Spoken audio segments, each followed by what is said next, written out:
Muy buenas tardes, estamos aquí, nueva semana, comienzo del invierno que ha llegado y ya se anunció hace unos cuantos días.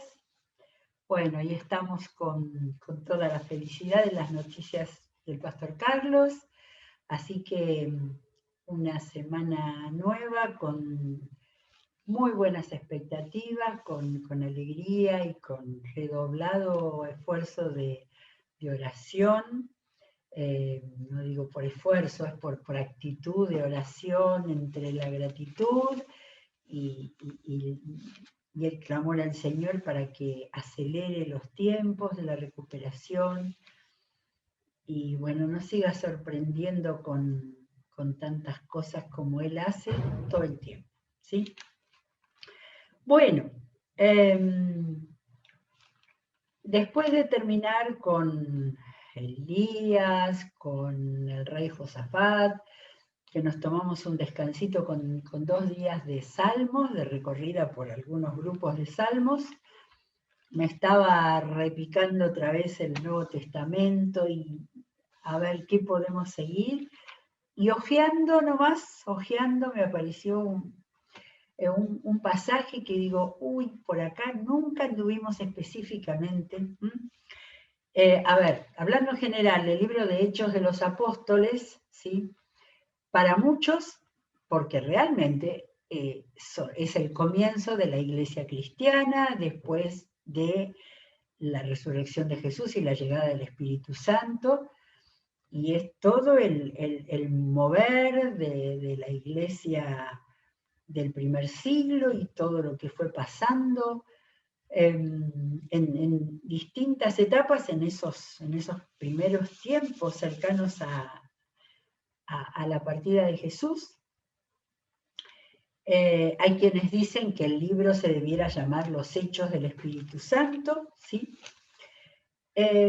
Y también, pensando en los Hechos de los Apóstoles, como se llama, me venía a la mente que de repente, no sé si es así, pero dedicamos más tiempo, le damos más interés, porque por supuesto es muy importante el desarrollo y la explosión de la tarea misionera del apóstol Pablo con sus ayudantes, también la cantidad de capítulos que están dedicados al apóstol Pablo, y me di cuenta que personaje tan importante como es el que recibió el mandato de tener el primer mensaje que abría las puertas de la iglesia primitiva, como fue el apóstol Pedro, no lo tenemos tan considerado, sí en un hecho muy especial, que lo vamos a leer hoy, pero también en muchos otros pequeños actividades, actitudes y todas cosas en las cuales él puso su impronta y por supuesto el Espíritu Santo puso su impronta en eso que iba a pasar y que iba a llamar a la gente que no creía, que no conocía, que no era judía, a deslumbrarse con Jesús y a aceptarlo y a formar parte de la iglesia. Bueno, así que de pasada nomás, del apóstol Pedro tenemos el comienzo con ese mensaje, con la sanidad del lisiado que permitió que diera ahí el segundo mensaje tremendo. Después ya Pedro fue un punto ahí para ser presentado a las autoridades, tener que testificar con ellas, y también tenemos algunas de las prisiones de Pedro que tuvo que pasar. Pero está en el medio también, en estas primeras etapas, está Esteban como un personaje tan importante, ¿no es cierto? En el capítulo 7, y yo quería leer, a ver, un versículo donde, bueno, grande, es esa respuesta a las autoridades cuando dice que Pedro y los demás contestaron diciendo en el capítulo 5, es necesario obedecer a Dios antes que a los hombres. Y eso era de una temeridad, estaba su cabeza ahí. Sin embargo, el Señor lo protegió. Bueno, el versículo que yo tenía era para arrancar en el capítulo 8, ¿era? A ver, es el comienzo del capítulo 8. El capítulo 7 termina con la muerte de Esteban. Y en 8, es 8.1, la mitad de 8.1 dice, aquel día se desató una gran persecución contra la iglesia en Jerusalén y todos, excepto los apóstoles, se dispersaron por las regiones de Judea y Samaria. No tenía en cuenta, hasta no haber leído así, y todos se dispersaron. De manera que en la iglesia de Jerusalén quedaron los apóstoles. ¿Habrá quedado sus familias? No lo sé. Se dispersaron por las regiones de Judea y de Samaria. Bien, ¿qué pasó y cómo pasó?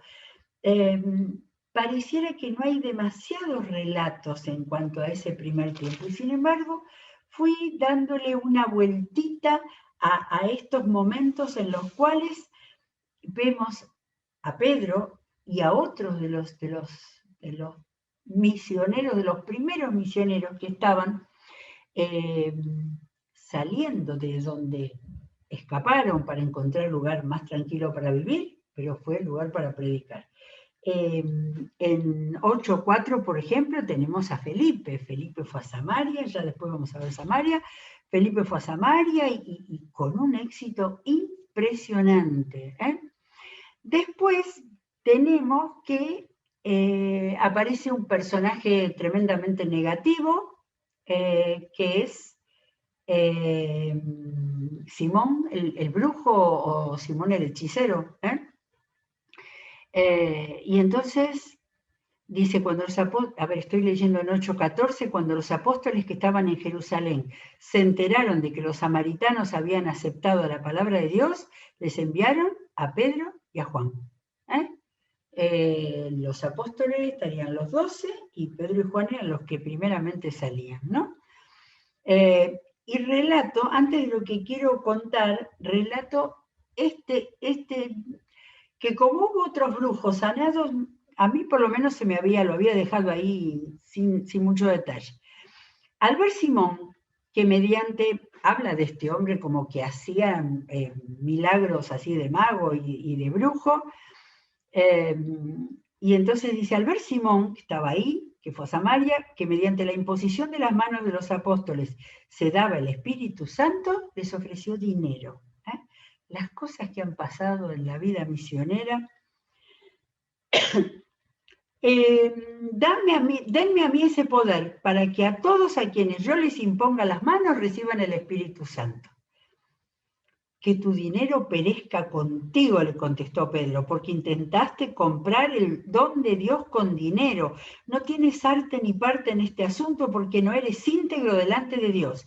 Por eso, arrepiéntete de tu maldad y ruega al Señor. Tal vez te perdone por haber tenido esa mala intención. Veo que vas camino a la amargura y a la esclavitud del pecado. Esto es un modelo de evangelización, por lo menos para alguien que era realmente malvado, mentiroso y brujo, ¿no? Pero le habló de todo, le habló del arrepentimiento, le puso el evangelio así de frente. Y entonces Simón respondió, rueguen al Señor por mí para que no me suceda nada de lo que has dicho. Y esto ahora, después de testificar y proclamar la palabra del Señor, Pedro y Juan se pusieron en camino de vuelta a Jerusalén y de paso predicaron el Evangelio en muchas poblaciones de los samaritanos. Qué bueno sería tener un mapa acá.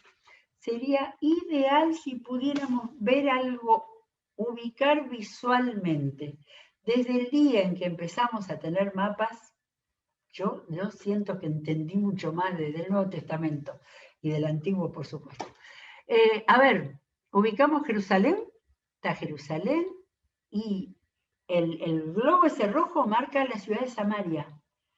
De manera que cuando dice que ellos volvieron y predicaron el Evangelio en muchas poblaciones de los samaritanos, es evidente que ellos estuvieron rodeando ahí, no tenemos nombres, evidentemente esas poblaciones eran aldeas, no había ninguna ciudad importante, pero estaba lejos de Jerusalén. Habían ido hasta allí y ahí es donde estaba la predicación fundamental de Felipe. O sea, a Pedro y a Juan los mandaron porque había un problema grave con el brujo este, pero Felipe estaba en todos esos lugares, predicando ya y con gran éxito. Bueno, después viene Felipe el Etíope en este capítulo 8, y eso es para otro día, y después viene el capítulo 9, que es el de la conversión del apóstol Pablo, y ahí parecería que se eclipsó Pedro, no, de ninguna manera. En el capítulo 9 vamos a tener hechos muy importantes que se me ocurre que con el tema de la conversión de Pablo, desde el comienzo del capítulo 9 es como quedaron medio tapados. Cuando empezó a tener problemas Pablo, Bernabé y los amigos mandaron de vuelta a Tarso, acá no está en este mapa. Tarso era cerca de Creta, en la provincia de Cilicia. En el 13, estamos en 9:31, perdón, en 9:31 dice, la iglesia disfrutaba de paz a la vez que se consolidaba en toda Judea, Galilea y Samaria, pues vivía en el temor del Señor e iba creciendo en número, fortalecida por el Espíritu Santo.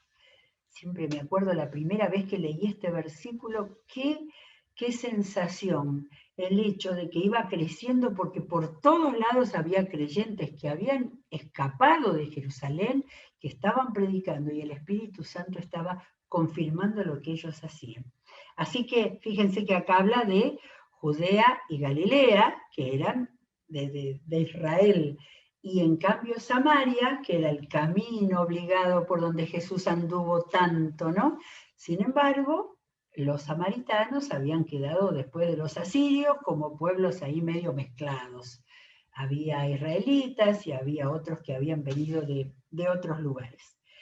En el versículo 32, 9:32, vuelve Pedro.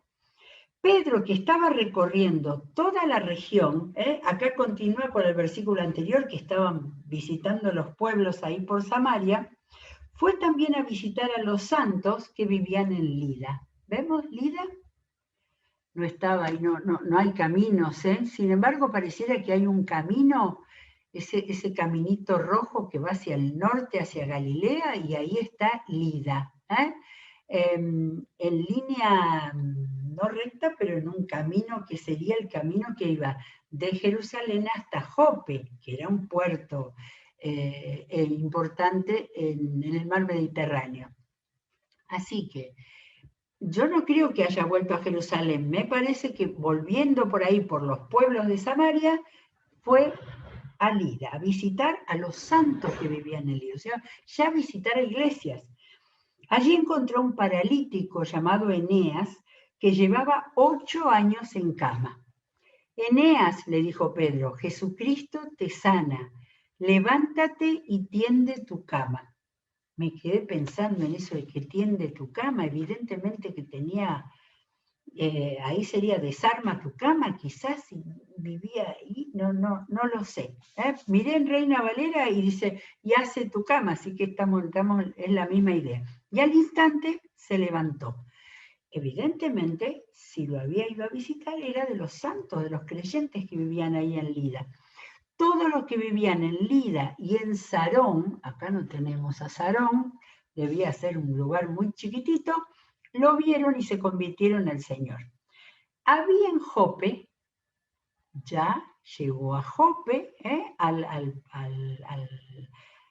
borde de Israel, ahí junto al Mediterráneo, y Jope supongo que era un puerto. Había en Jope una discípula llamada Tabita, en arameo Tabita, que traducido es Dorcas, en griego Dorcas. Esta se esmeraba en hacer buenas obras y en ayudar a los pobres. Sucedió que en esos días cayó enferma y murió. Pusieron el cadáver, después de lavarlo, en un cuarto de la planta alta. Un detalle cultural es que en Jerusalén a los muertos había que en el mismo día enterrarlos. En cambio, fuera de Jerusalén es posible que pudieran hasta 3 días, ¿sí? Por lo cual ahí sería lo que llamamos velatorio.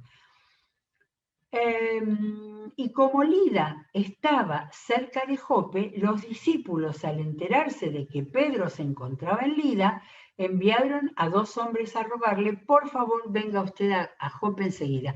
Me equivoqué cuando dije que Pedro había ido a Jope. No, Pedro todavía estaba en Lida. No tenemos, siempre faltan datos, ¿no? Siempre me quejo yo de que faltan datos. ¿Qué habrá hecho Pedro en Lida? ¿Habrá hecho reuniones con los hermanos de las iglesias? ¿Habrán celebrado la Cena del Señor? Hay un montón de cosas que no sabemos, ¿no? Con estos relatos tan escuetos. Pero entonces él se había quedado en Lida y lo llamaron urgente de Jope. Ahora, ¿tendrían idea de que Pedro, como Jesús hacía, podía resucitar a Dorcas? Sin demora, Pedro se fue con ellos y cuando llegó lo llevaron al cuarto de arriba. Todas las viudas se presentaron, llorando y mostrándole las túnicas y otros vestidos que Dorca había hecho cuando aún estaba con ellas. Amor. Pedro hizo que todos salieran del cuarto, luego se puso de rodillas y oró. Me hace acordar a Elías, a Eliseo, cuando le pasaron, y también con viudas, receta para un milagro así, de rodillas, y oró. Volviéndose hacia la muerta, dijo: Tabita, levántate. Ella abrió los ojos y al ver a Pedro se incorporó. Él, tomándola de la mano, la levantó. Luego llamó a los creyentes y a las viudas, a quienes la presentó viva. La noticia se difundió por todo Jope y muchos creyeron en el Señor. Otro lugar donde, por la acción del Espíritu Santo a través de Pedro, había una influencia tremenda del Evangelio. Ya estaba en la costa y dice que Pedro se quedó en Jope un buen tiempo en casa de un tal Simón que era curtidor. Y eso más de uno se va a acordar porque estamos llegando al capítulo 10. Este es un texto que también el lector de la Biblia lo conoce mucho, pero vamos a leerlo cuidadosamente para ir al fondo todo lo que podamos. Vivía en Cesarea un centurión llamado Cornelio, del regimiento conocido como el italiano. Centurión era el militar romano, creemos, que tenía a su cargo 100 hombres. Y el regimiento le ponían nombres, así que este regimiento era el italiano. Él y toda su familia eran devotos y temerosos de Dios. Realizaba muchas obras de beneficencia para el pueblo de Israel y oraba a Dios constantemente. Ahora sí, no era judío, no era israelita, ¿sí? Pero sin embargo, y esto muestra que posiblemente muchas personas, especialmente de las fuerzas militares, adoraban al rey de Israel, los que vivían y habían tenido contacto con israelitas, aún quizás con cristianos, pero este Cornelio todavía no había entendido el Evangelio, no había conocido el Evangelio. De manera que interesante, y por ahí no me acuerdo dónde leí que el Imperio Romano se preocupaba que aquellos militares que estuvieran a cargo de los grados más importantes tuvieran buena conducta, para que fueran rectos en donde les tocaba su tarea de militares. Y en este caso, estaba a cargo de Cesarea, que era un puerto importante. Así que hacía obras de beneficencia y oraba a Dios constantemente. Un día, como a las 3 de la tarde, tuvo una visión. 3 de la tarde era un tiempo de oración de los israelitas, de manera que él guardaba las prácticas. Vio claramente a un ángel de Dios que se le acercaba y le decía: Cornelio, ¿qué quiere el Señor?, le preguntó mirándolo fijamente y con mucho miedo. Detalle no salió corriendo, no se asustó, no lo negó, sino tuvo aún miedo. Dios ha recibido tus oraciones y tus obras de beneficencia como una ofrenda. Fíjense el detalle. Todo lo que él hacía, Dios lo tomaba como una ofrenda a Dios. Y contestó el ángel: envía de inmediato a algunos hombres a Jope para que hagan venir a un tal Simón, apodado Pedro. Él se hospeda con Simón el curtidor, que tiene su casa junto al mar. Yo creo que estaba veraneando. Pedro se había tomado unos días de descanso. Ese lugar debía ser hermosísimo. Ubicamos Jope y allí al norte de Jope, unos cuantos kilómetros, estaba Cesarea. No sé si tengo anotado cuánto. 50 kilómetros había de Jope a Cesarea. De manera que algo humano que se me ocurre, ¿no? Para Pedro, esta nueva tarea que se le avecinaba, le sacaba los días de descanso en ese lugar tan hermoso junto al mar y le daba un trabajo que le iba a cambiar la mente. Por eso que es tan importante. Es llamativo, tiene un montón de puntas así, de relato casi fantástico, ¿sí? Sin embargo, era tan importante para el desarrollo de la iglesia.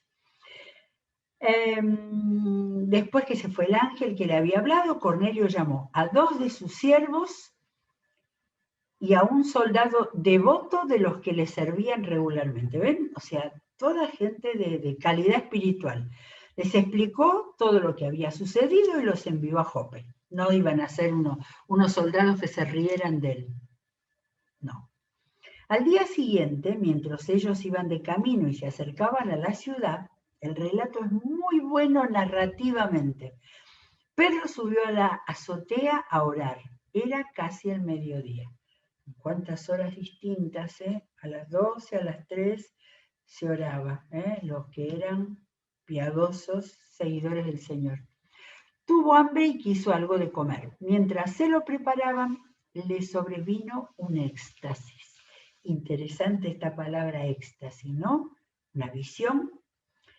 Vio el cielo abierto y algo parecido a una gran sábana que, suspendida por las 4 puntas, descendía hasta la tierra. En ella había toda clase de cuadrúpedos, como también reptiles y aves. Un zoológico ahí entero. Levántate, Pedro, mata y come, le dijo una voz. Acá no habla de ángel. De ninguna manera, Señor, replicó Pedro, jamás he comido nada impuro e inmundo. Le salió ahí el hebreo legalista y seguidor de las leyes de Jesús, del Señor, del Nuevo Testamento, por supuesto. Por segunda vez le insistió la voz: lo que Dios ha purificado, tú no lo llames impuro. Esto tiene el mismo nivel que tuvo la enseñanza de Jesús cuando, en vez de ojo por ojo y diente por diente, les dijo que había que amar a los enemigos, a los que los ultrajaban y a los que los insultaban, ¿sí? Venía a darle otra vuelta de lo que el Señor había enseñado en un tiempo que era necesario por las reglas higiénicas, por las pestes, por todo eso. Dios había dicho, de esto se come y de esto no se come. Pero Pedro tenía internalizado esos mandatos. Y cuando, claro, uno lo mira de acá, ¿no? Del siglo XXI, diciendo, ¿cómo Pedro nos dijo? Dios está haciendo para mí algo para darme una enseñanza, ¿no? Le reaccionó el judío para decir, Señor, yo eso no lo como. Esto sucedió 3 veces. O sea que 3 veces Dios le dijo, lo que Dios ha purificado, tú no lo llames impuro. ¿Y ahora qué hacía Pedro con esto? Pedro no atinaba a explicarse cuál podía ser el significado de la visión. Mientras tanto, los hombres enviados por Cornelio, que estaban preguntando por la casa de Simón, se presentaron a la puerta. Llamando, averiguaron si allí se hospedaba Simón, apodado Pedro.